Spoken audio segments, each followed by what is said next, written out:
Começando o seu quadro favorito, o meu quadro favorito desse canal, que é o Encher na Carteira, onde ao vivo, desde 2020, em janeiro, investimos todos os meses R$500 para te ensinar na prática como montar uma carteira de investimentos focada em renda variável. Se você caiu aqui de paraquedas, eu sou o professor Matheus Gabord. Aqui abordamos conteúdo sobre educação financeira e principalmente te ensinar a fazer investimentos e construir renda passiva para o longo prazo. No nosso quadro de hoje, que a gente vem gravando mês após mês, investindo R$500 na prática, a gente sempre começa com os resultados nossos do mês, o que aconteceu com a nossa carteira, e eu ensino para vocês como é que faz uma gestão ativa de uma boa carteira de investimentos. Então, sem mais delongas, vamos lá.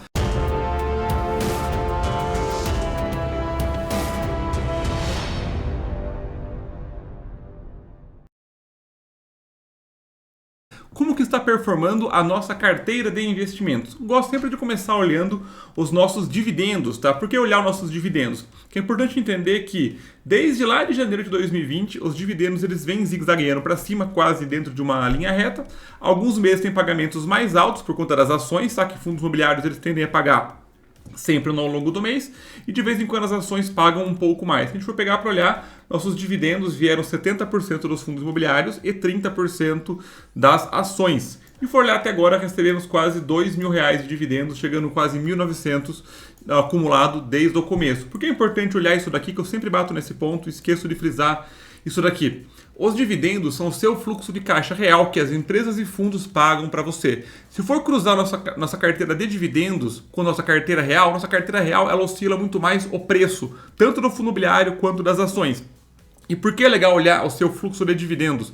Porque eles são o que realmente está acontecendo com as empresas e com a economia. Óbvio que nem sempre, tá?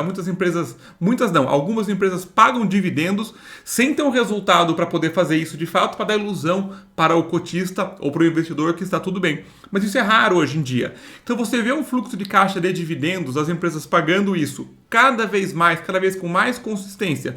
Seja porque você está aportando mais também, mas porque elas estão conseguindo manter um fluxo de caixa saudável.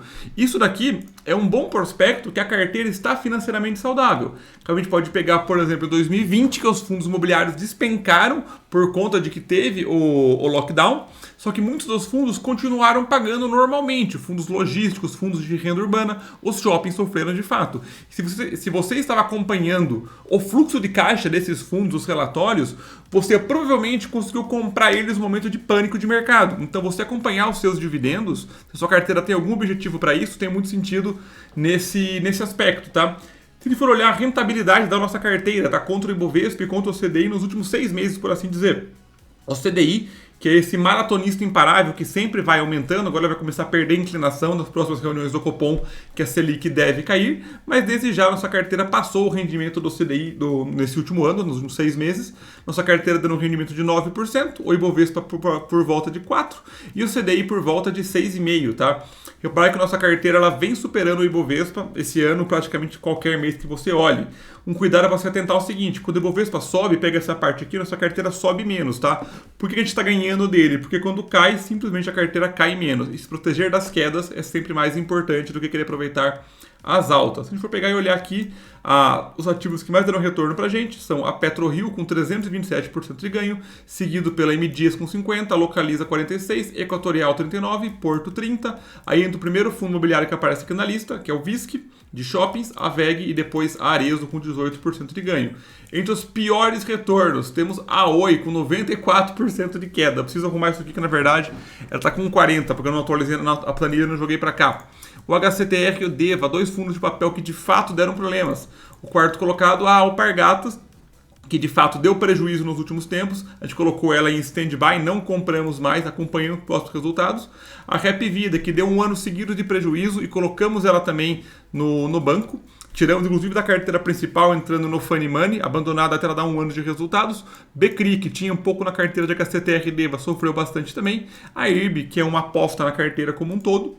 E aí depois eu vi no fundos de laje, que não tem nenhum problema efetivo dentro dele, tem o risco da Globo ser o maior locatário, e a partir daí acaba sendo movimentos normais de mercado. Legal? Se a gente for pegar para olhar também a composição da nossa carteira dentro daqui, é legal ver que a gente está distribuído da seguinte forma: 53% ações, 34% FIIs e 13% as ETFs, tá? E como é que a gente quer a nossa distribuição de carteira? Agora a gente parte para o nosso querido e amado controle de Excel. Vamos dar uma olhada aqui. A gente quer na nossa carteira 60% em ações, certo? 15% em fundo de tijolo, 10% em fundo de papel. Tava 12,5 e 12,5, tá, pessoal? Coloquei aqui uma olhada para lembrar vocês. Eu decidi dar um ajustezinho na nossa estratégia e colocar mais em fundo imobiliário de tijolo e manter um pouquinho menos em fundo imobiliário de papel. Para construção de patrimônio tem bastante sentido manter meio a meio entre eles, só que agora eu quero concentrar um pouco mais nos fundos de tijolo, tanto pelo cunho didático, tá? Quanto pelo cunho de que a minha carteira eu fiz uma alteração pessoal nisso, colocando um pouquinho mais em fundo de tijolo do que em fundo de papel, e quis replicar aqui no quadro enchendo a carteira pra gente, beleza? Então é um ajuste fino, vai muito de você querer fazer isso ou não. E nesse cenário, o que acontece? A gente está deficitário em ações, com 53% queria 60% e 13% em ETF, que no caso IVVB11 a gente queria 15%. Então esse mês a gente vai aportar em ações e aportar em ETFs, tá?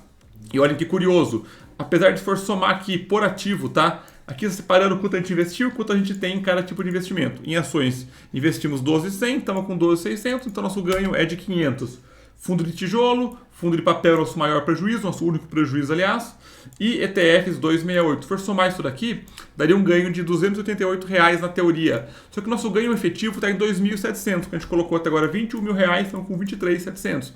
Da onde que vem essa diferença? Essa diferença vem de reaplicar os dividendos, vem de você fazer vendas com ganhos e balancear a própria carteira. Então é importante você fazer a gestão ativa do seu portfólio para que você consiga aumentar os seus ganhos, não apenas o que as ações estão variando. Legal? A gente voltar aqui para o site, o que a gente vai poder observar? Olha que coisa curiosa, tá? O que a gente vai aportar em ações dentro deste mês? Porque se for olhar na nossa carteira de ações, olhem aqui comigo, tá? Se for olhar, ó, nós temos um total de 23 empresas, tá? Como é que eu defino qual empresa de fato eu invisto, qual que eu não invisto?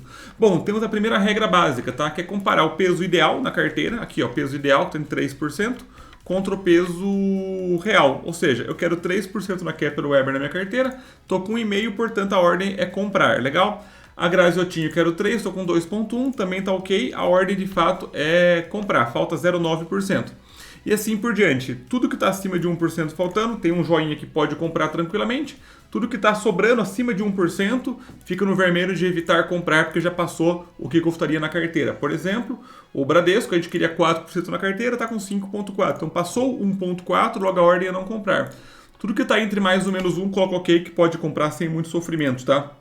Lembrando que eu coloco o peso ideal nos ativos, usualmente baseado em risco, tá? A galera que tem mais capital, que é um percentual ideal melhor, é o pessoal que tem um risco menor. VEG, Itaú, Engie, Ambev, Fleury, assim por diante, entendeu? Ah, mas aí tá a Raia Drogasil, que é uma varejista, ela tá com 5% acima, por exemplo, da Vivo, que é a empresa mais segura. Claro, porque eu também tenho o ponto na minha estratégia, de que eu aceito um pouco de risco maior em empresas de crescimento de varejo, desde que eu conheça muito bem o modelo de negócio delas. Agora, qual empresa que eu vou comprar? Entendeu? Isso é uma coisa importante de entender.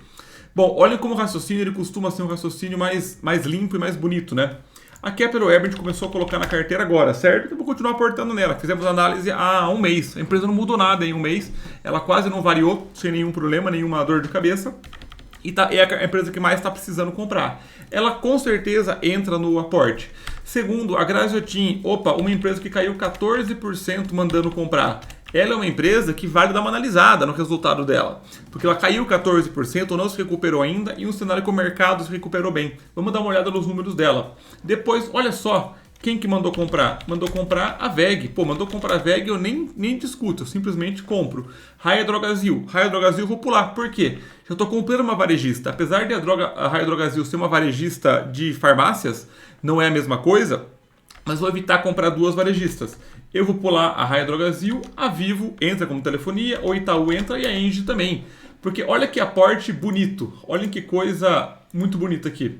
Eu estou comprando uma empresa nova, olhem só e isso que vale você, isso que é o valor deste quadro, tá? Você entender como na prática as coisas são mais simples e mais simplistas do que você pode imaginar ou do que o pessoal fica falando por aí, que tem que analisar o indicador de preço de uma empresa, aqui tá barato, aqui tá caro, esquece, isso é a consistência que vai te dar resultados. Se chegou nesse ponto aqui do vídeo, vale a pena você cogitar se inscrever no nosso canal, se está agregando para você, para não perder esse quadro, o quadro do exterior e nenhuma outra aula que a gente posta semanalmente para gerar valor para você. E de quebra, você ainda ajuda o nosso canal que é pequeno a crescer, legal? Mas olhem que aporte bonito. Kepler Weber, Graziotin fazer preço médio, vamos olhar o resultado dela já já. VEG, Vivo, Itaú e Engie, tá? 1, 2, 3, 4 empresas de setores altamente defensivos, numa época que a bolsa está subindo pra caramba, então é muito importante você manter sua carteira sempre com as defesas em alta, legal? A Kepler Weber começou a entrar na carteira agora e a Grazotin para fazer um preço médio precisando comprar. Vamos só dar uma olhada nos números da Grazotin para vocês entenderem de fato como é que você acompanha. Lembrando que a ideia aqui é ser mais relâmpago, tá? Tem uma aula que eu analisei a Grazotin, que eu estou deixando aqui, se eu não esqueci, detalhadamente para você entender o case e o modelo de negócio dela. Mas se for pegar aqui para olhar os números da Grazotin, vocês vão ver o seguinte. Uma empresa, uma small cap, certo? Ela vale nem 1 bilhão, acho que a melhor empresa da nossa carteira, ela vale 589 milhões, ou seja, nem 1 bi ela chega a valer. O problema de liquidez dela é bem real, porque ela é uma empresa muito pequena. E você pega para analisar os números dela como um todo, tá? Olhando num gráfico de longo prazo, você fica bem mais tranquilo, porque você vê que de fato ela é um zigue-zague ascendente. Todo o histórico da vida dela, se você pegar o retorno histórico dela, quem está investindo, está ganhando 12% ao ano desde do IPO. Em 20 anos multiplicou o capital por 9, legal? E se você pegar aqui e olhar os números macro dela, em relação de 22 para 23, a gente vê uma leve deterioração no resultado. Deterioração, vamos lá, saiu a palavra. Em 2022, ela lucrou, teve de receita 682 milhões, ou seja, ela teve uma receita de 632 milhões de reais. Se for pegar agora, tirar o primeiro trimestre de 2022 e colocar o primeiro de 2023, que aquele acumula 12 meses, teve uma queda de receita. Foi para 674, ainda assim a segunda maior. O EBITDA dela sofreu bastante, tá? O EBITDA dela sofreu bastante, 119 para 95, inclusive abaixo de 2021, 2019 também, tá? Mas ainda assim bem classificado, um EBIT de 70, o resultado financeiro dela bem positivo, o que é sempre interessante para a empresa, e o lucro líquido dela caindo, tá? Faz 2 anos que vem caindo, a margem dela de 28%, que foi a máxima, para 16%, e em relação ao ano passado, 17% para 16%, que de fato é uma deterioração de resultado, nada muito preocupante, porque renda variável, pasme, varia, o que deixa muito mais tranquilo, que ela opera tudo isso com uma dívida zero, ela opera isso com zero dívida, com um fluxo de caixa bem positivo, investindo em CAPEX para poder fazer todo o crescimento dela, legal? E se for pegar trimestre, para a gente olhar um pouquinho mais de perto e ver um zoom dentro do trimestre, e for comparar aqui, em relação ao trimestre anterior, de fato, ela lucrou menos em relação a 21 e a 22, mas ainda assim o terceiro melhor trimestre na história da empresa, com receita, segunda maior receita da história da empresa, nada que me preocupe, tudo isso é perfeitamente normal. Deixa eu pegar aqui e olhar dentro dos resultados dela em gráfico, que é muito mais legal você olhar por número, de ver que a receita dela vem ascendendo, o EBITDA dela, que caiu bastante esse ano, então cabe um grau de atenção, ele caiu bem significativamente. For pegar o EBITDA e olhar o lucro líquido, caiu também, então vale entender o que está acontecendo. É óbvio que dá para entender o que está acontecendo com o varejo, então cabe acompanhamento dessa empresa. Se for olhar o balanço anual da empresa, tá? A gente estava nos trimestrais, tá? No balanço anual, você fica um pouco mais tranquilo. Você pega aqui a receita dela, olha no anual, receita sempre subindo. Você pega o EBITDA, que sofreu de fato esse ano, mas ainda assim, ó, se for tirar a receita, esse EBITDA dela aqui é o terceiro maior da história da empresa. Teve 2020, está acima de 2020 ainda, perdendo para 22 e para 21. A gente entende o que aconteceu em todo o contexto das varejistas. Então é uma empresa que cabe algum grau de acompanhamento, ela é uma small cap, ela é mais volátil, zero dívida, margem de lucro boa, receita super estável, nada que me faça parar de aportar nessa empresa. E é importante entender o seguinte, tá? O pessoal tá maluco em aportar tudo em varejo agora, tudo em cima disso. Se for pegar para olhar, o Ibovespa esse ano subiu quase 10% desde o início de janeiro. E uma coisa bem curiosa é olhar o seguinte, tá? Se a gente for pegar aqui e olhar esses gráficos aqui, que deixa eu jogar um pouquinho aqui pro lado para vocês verem melhor. Aí, ó. Olha que curioso, tá? Aqui em roxo mais escuro, mais brilhante, é o Ibovespa, tá? Tô pegando aqui desde abril desse ano, no começo de maio, que subiu quase em linha reta. O Ibovespa subiu 12%, 11,97%. Olha que interessante isso. As outras linhas aqui são setores do Ibovespa, setores separados, tá? E olhem que curioso esse dado que eu vou mostrar aqui para vocês. Está gostando da nossa aula? Aprender a investir é essencial para ter um futuro financeiro saudável. Mas aprender com um método e um passo a passo que te pega pela mão é melhor ainda. E é por isso que eu quero que você conheça o Renda Passiva Vitalícia, que é o nosso curso de investimentos 100% online que vai te transformar do zero em um investidor que para de seguir dicas e começa a ter resultados consistentes. Clicando no primeiro link da descrição, você vai ser direcionado para a página do nosso curso. E lá tem um presente presente para você, uma aula especial gratuita, onde eu explico as regras de ouro que todo investidor de sucesso segue, que eu gostaria de ter aprendido muitos anos atrás. Eu tenho certeza que vai agregar muito para você. Já entrando dentro do Renda Passiva Vitalícia, você vai encontrar mais de 40 horas de conteúdo já gravados, todos divididos em módulos bem detalhados sobre todos os tipos de investimentos, como analisar e montar carteiras de investimentos vencedoras com todos os tipos de investimentos. Você vai aprender sobre renda fixa, fundos imobiliários, ações e investimentos no exterior. Tudo isso com material de apoio e tira dúvidas direto comigo. E ainda você ganha alguns bônus que eu vou deixar você mesmo descobrir clicando no nosso link. E você que não pulou até aqui, eu tenho mais um presente, um cupom de desconto de 10% que está aparecendo aqui na sua tela. Aluno 10. Não perde essa oportunidade de mudar para melhor a sua vida financeira. É só clicar aqui no primeiro link na descrição. Agora vamos voltar para a sua aula. O IEX, que é o índice de energia, subiu 12%, quase junto com o Ibovespa. O financeiro, 14,7%. Aqui, ó, ele subiu acima do Ibovespa, mas não muito, tá? Dois indicadores subiram muito, dois índices, perdão. O ICOM, que é o índice do consumo do consumidor, que é muito basicamente varejo, subiu 20%, e o imobiliário subindo 29,9%, 30%.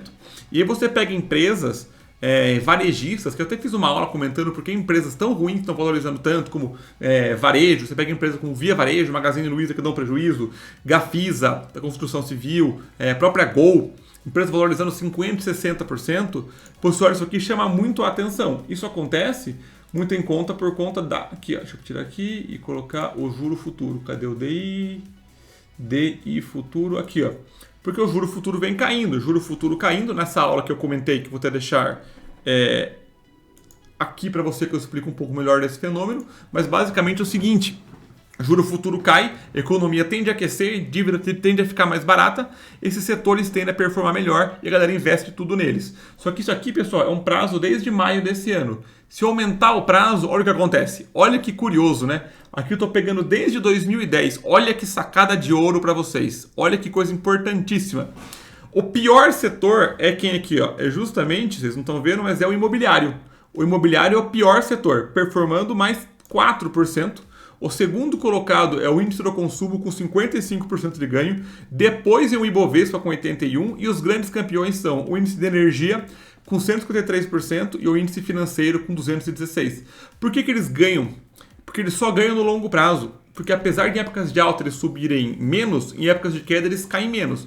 E a gente já está cansado de saber aqui que o vencedor é quem de fato sobe... Perdão, de fato quem cai menos. Cair menos é o que te faz ganhar o jogo. Porque se uma coisa caiu 50%, para voltar é 100%. É muito mais difícil a volta do que continuar valorizando. E se for pegar aqui e olhar o nosso Excel, olha que aporte bonito. Temos aqui a Vivo de telefonia, setor altamente resiliente.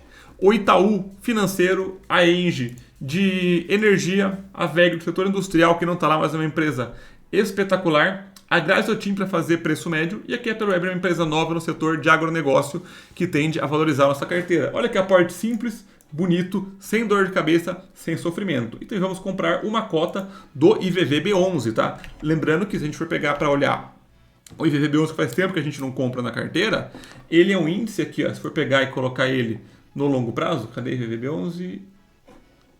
Coloquei ele aqui, ó. Se a gente for pegar para pegar IVVB11 e olhar ele só bonitinho contra o Ibovespa, fica mais fácil de ver. Vou tirar o DI futuro. Aqui, ó. Vamos pegar aqui todos os anos. O IVVB11, vamos pegar desde que tem aqui o índice, certo? Aqui, ó. Desde que ele surgiu, o retorno dele é de 465% contra 126% do Ibovespa, tá? Porque ele nada mais é do que o S&P 500, que é essa outra linha aqui, no roxinho. Vou até mudar a cor, porque ficou muito parecido com o Ibovespa. Aqui, ó, mudar para verde, aí fica mais fácil. Aqui está o VU, que é o S&P 500 em dólar. Só que se eu converto para real, que é o que o IVVB11 faz, ele pega o S&P 500 e converte para real, o ganho que está empatado entre os Estados Unidos e o Brasil. Ao converter para real, o ganho nosso quadruplica, tá? tendo o prazo que você pega, ou o VU ganha, ou o Ibovespa ganha, mas o VVB11 está sempre lá em cima, e é por isso que ele faz parte da nossa carteira como uma proteção cambial e uma exposição às 500 maiores empresas do mundo. Matheus, é bom investir em ETF, não investir direto? A gente tem um quadro que eu ensino a investir direto, tá? Investir direto no exterior quase sempre é superior a você investir de maneira passiva, como BDRs ou uma ETF. É que nosso quadro aqui é focado em investimentos no Brasil, então eu mantenho essa posição em carteira para quem não quer se expor lá fora. Mas se quiser aprender a investir direto em ativos, abrir conta corretora, como converter dólares, escolher ativos diretamente, Apple, Google, Microsoft, Tesla, as maiores empresas do mundo, acompanhe o Encher a Carteira no Exterior, que eu também invisto R$500 por mês, convertido em dólar, para te ensinar na prática como fazer isso. Legal? Então, sem mais delongas, vamos agora ao nosso aporte do mês, beleza? E se a minha conta não falhou, eu posso comprar R$60 de cada um dos ativos, porque VVB11 é um pouquinho mais caro, porque ele custa 238, legal? Então eu vou salvar aqui minha assinatura, eu vou comprar o VVB11, vamos lá comprar e já feito, compramos um VVB11. Deixa eu só confirmar aqui quantos de cada ativo eu preciso comprar, para não perder a conta aqui. Legal, jogar para cá, a Capital Weber, preciso comprar, cadê ela aqui? 6 dela, certo? Para não falhar a conta. 6 Capital Weber, comprado. Maravilhosa VEG. Cadê a VEG? Comprar. Comprei também já, né? Comprei. Acabei não vendo se foi. Ordens, foi. Já foi sim. Vamos agora comprar a VEG. A VEG vamos comprar 2 VEGs. Comprado. A Graziotin. Graziotin vamos comprar também 2. Feita. A Engie. Vamos comprar 2 também. Nosso saldo diminuindo aqui. 188, agora caindo. Agora a gente vai comprar Itaú. Itaú a gente vai comprar 2. Feito. E aí sobrou quanto? R$50. A gente vai comprar Vivo. Vai comprar uma só. E aí sobrou 9,39. Feito, pessoal. Preenchendo a carteira do Brasil desse mês. Era isso. Espero que tenham gostado. Se inscrevam no nosso canal. Deixa o like nesse vídeo. E comenta aqui embaixo que ação você acha que cabe na nossa carteira que a gente não tem ainda. É sempre muito bom conversar com vocês. Vejo vocês na próxima aula. Um abraço.